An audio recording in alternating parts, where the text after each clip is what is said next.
Ayan, nandito na tayo sa may trabaho natin, di ba?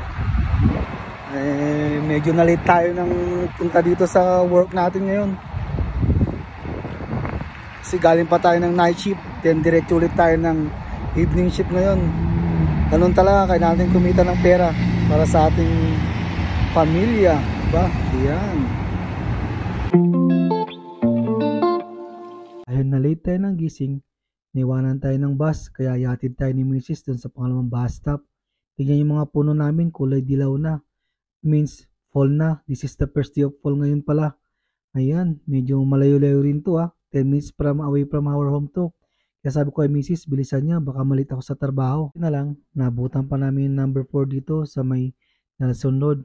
Kala ko naiwanan na ako, kundi naku po, late na talaga ako. Ay, fall na nga. Tignan niyo yung mga puno namin, no? Kulay dilaw na. Mahangin pa. Ang tagal naman itong bus na to. Dapat umalis na kasi malilit na ako. Sa wakas, naalis rin kami. Medyo kinabahan ako Yan nga pala yung katedral namin dito sa may part ng Nelson Road. Yung pinakamalaking katedral dito sa may buong Saskatoon ng Roman Catholic Kung sino yung mga Catholic dyan.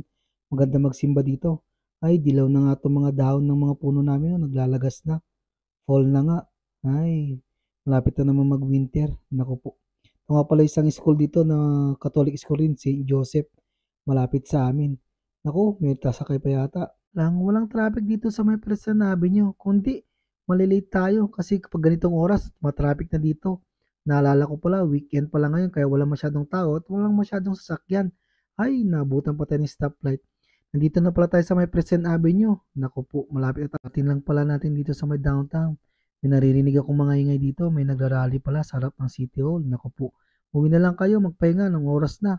Yan nga pala pinagsakyan natin kanina. Number 44. Kaya maghihintay tayo ng number 7. Papunta doon sa ating trabaho. Ayan. 8 minutes na pala yung bus ko. Number 7. Don Donald. Papunta nga pala to sa isang community. Malapit lang doon sa may trabaho ko. Yan nga pala lagi ang pinagsasakyan ko. Papuntang trabaho at pauwi ng trabaho ko. Ayan. Maghihintay na lang tayong bumukas kasi binababa niya muna lahat ng paseros niya before tayo papasok. Ito naman, nakipag-agawan pa. Kanina pa ako dito sa may harap. Mabuti na lang, mabait tayo. Ayan, tinap niya na rin yung card niya. At itatap na lang natin yung bus card natin para magbayad na tayo. Tara, papasok na tayo. Nandito na rin tayo sa may trabaho ko. Pines ko na pala yung stop para sabihin niya din, stop requested. Ayan, mababa na tayo dito sa may bus stop. Kaso lang, tatawid ulit tayo sa kabila para makarating tayo dun sa may trabaho natin. Medyo traffic nga dito Tatawid na tayo para hindi tayo malate.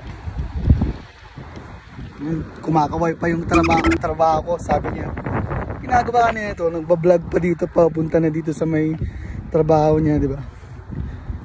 Yan yung mga puno. Pala yung mga puno dito sa may harap ng trabaho ko. Naglalagas na yung mga dahon niya, di ba? Fall na kasi. This is the birthday of fall at mahangin pa. Naku po, tara na. Baka malit pa tayo sa ka-vlog natin. Ayan. Papasok na tayo sa building natin. Nandito na sa loob ng building. Pumunta muna tayo sa may locker. Papalitan natin yung sapatos natin before tayo mag-start ng araw natin. Let's go. Ayan, sa wakas, natapos sila ng 7-hour na duty natin. Pero laban lang. Ganun talagang buhay. Kailangan natin kumayod at magtiis. Kasi kung wala rin tayong kakainin at papakain sa pamilya natin, di ba? Ayan, maghihintay na nga pala ako ng bus dun sa may harap ng Ramada Hotel.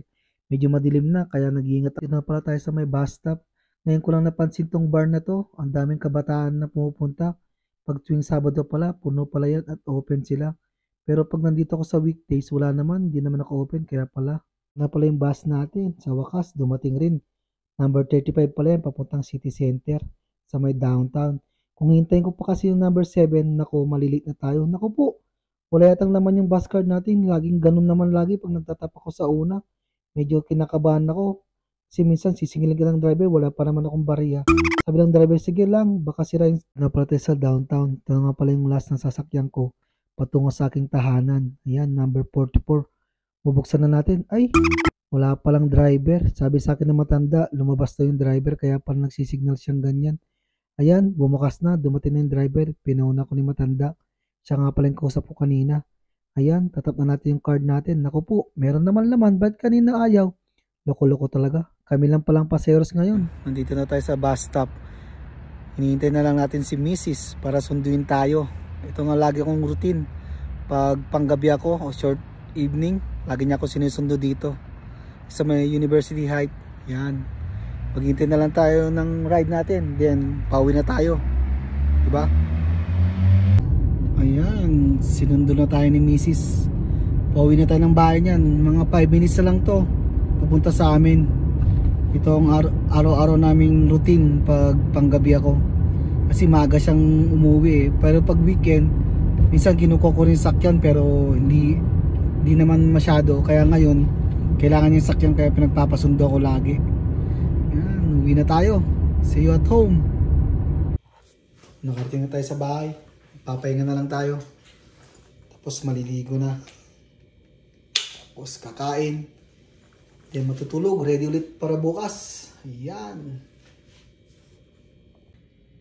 Ayan, nakaligo na tayo. Nakauwi na rin tayo. Magpapahinga na lang. Hanggang dito na lang. Salamat sa panonood. Don't forget to follow and share kay Humulo Kura and Humulo TV sa aking YouTube channel. Thank you. Good night.